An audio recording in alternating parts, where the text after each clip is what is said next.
সোনারপুরে জামালের প্রাসাদ থেকে কচ্ছপ উধাও হয়ে গেছে। সোনারপুরে শাহজাহান আর তৃণমূল কংগ্রেস নেতা জামাল এখন জেলে রয়েছে। কচ্ছপ উদ্ধারে গিয়ে খালি হাতেই ফিরতে হলো বন দপ্তর এবং পুলিশকে। সালিশি সভায় মহিলাদের পায়ে শিকল বেঁধে মারধরে অভিযুক্ত জামাল। বন দপ্তর পৌঁছানোর আগে কোথায় গেল বেআইনিভাবে রাখা সেই কচ্ছপ? এর আগেও একাধিকবার কচ্ছপ ধরতে হানা বন দপ্তরের। গেট বন্ধ থাকায় খালি হাতেই ফিরতে হয় বন দপ্তরকে। তারপর অনেকদিন পার, আজ ভিতরে ঢুকে খালি হাতেই ফিরতে হলো বন দপ্তরকে। এতদিন কি করছিল বন দপ্তর, কি করছিল পুলিশ, উঠছে এমনই প্রশ্ন। জামালের কচ্ছপের খবর প্রথম দেখাই আমরা, TV9 বাংলা। যখন পুকুরে সাজ করতে আসার কথা ছিল, বন দপ্তরে নিয়ে আসার কথা ছিল, ওরা নিজেরাই ভোরের বেলায় এসে সাজ করে গেছে চোরের মতন। কেন চোরের মতন এসে ওকে নিয়ে আসবে, চোরের মতন সাজ করে যাবে? বন দপ্তরের কোনো খবর দেয়নি। এই কেসটা পুলিশও করতে পারতো, পুলিশ ইচ্ছা করে টাকা পেয়ে করছে না।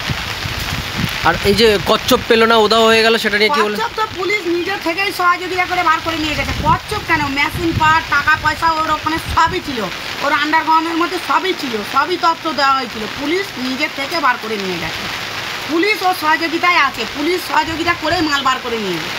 কি চাইছেন আপনারা? আমরা চাইছি ওকে কড়াকড়িভাবে শাস্তি দেওয়ার জন্য। ও আমার পায়ে শিকল বেঁধে এমন হারে মারধর করেছে, আমরা চাইছি ও শাস্তি পাক, ও যেন না জেল থেকে বার হতে পারে। 19 তারিখে অ্যারেস্ট করেছে এবং পুলিশকে আমরা বারংবার বলেছি যে জামালের বাড়ি আগ্নেয়াস্ত্র আছে, টাকা পয়সা আছে এবং আরও বিভিন্ন জিনিসপত্র আছে, এগুলো সিজ করার জন্যে। পুলিশ 26 তারিখে জামালের বাড়িতে সিজ করছে এবং কচ্ছপ সিজ করেনি। এবং সবথেকে আশ্চর্যের বিষয়, সব কিছু সরিয়ে ফেলেছে। যারা যারা সরিয়েছে তাদের নামও আমরা পুলিশকে দিয়েছি, যে কারা কারা জামালের বাড়ি রাত্রেবেলা গিয়ে সব অস্ত্র টাকা পয়সা সরিয়েছে। কচ্ছপও সরিয়ে ফেলেছে। জামালের সঙ্গে তো পুলিশ প্রশাসনের, বন দপ্তরের একটা বড় যোগসাজশ আছে। কেন তার বিরুদ্ধে কেস হচ্ছে না এখনও পর্যন্ত? তাকে কেন বাঁচাবার চেষ্টা চালাচ্ছেন কেন?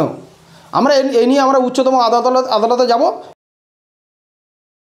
বন দপ্তরের আধিকারিকরা রীতিমতো সার্চ ওয়ারেন্ট নিয়ে জামালের বাড়িতে আসে জলাশয় থেকে কচ্ছপ উদ্ধারের জন্য। দীর্ঘক্ষণ ধরে তারা তল্লাশি অভিযান চালান, যেটা বন দপ্তরের তরফ থেকে দাবি করা হচ্ছে যে ওই জলাশয়ে তারা তল্লাশি চালিয়ে কোনো কচ্ছপের উপস্থিতি পায়নি, অর্থাৎ কচ্ছপ নেই। তাহলে কচ্ছপ কোথায় গেল? ইতিমধ্যে কিন্তু রহস্য তৈরি হতে শুরু করেছে। কোথাও গিয়ে তদন্তকারীরা যেটা মনে করছেন যে সুকৌশলে এই মাঝের যে সময়, এই সময়ের মধ্যে জলাশয়ের ভেতর থেকে কচ্ছপ সরিয়ে ফেলা হয়ে থাকতে পারে। যদিও গোটা বিষয়টি তদন্ত সাপেক্ষ, তবে এদিন কচ্ছপ না পেয়ে গেল এই বাড়ির ভেতরে পরিবারের যারা সদস্যরা রয়েছেন জামালের, তাদের সঙ্গে বন দপ্তরের আধিকারিকরা কথা বলেন, তাদের স্টেটমেন্ট রেকর্ড করা হয়েছে।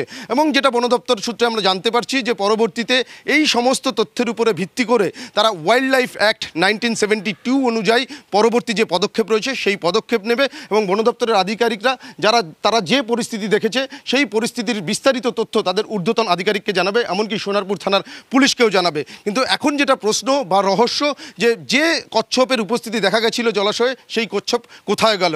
কচ্ছপের তথ্য আদৌ উদ্ঘাটন হয় কিনা সেটাই এখন দেখার। সোনারপুর থেকে ক্যামেরায় দীপঙ্কর জানার সঙ্গে সুপ্রিয় গুহ, TV9 বাংলা।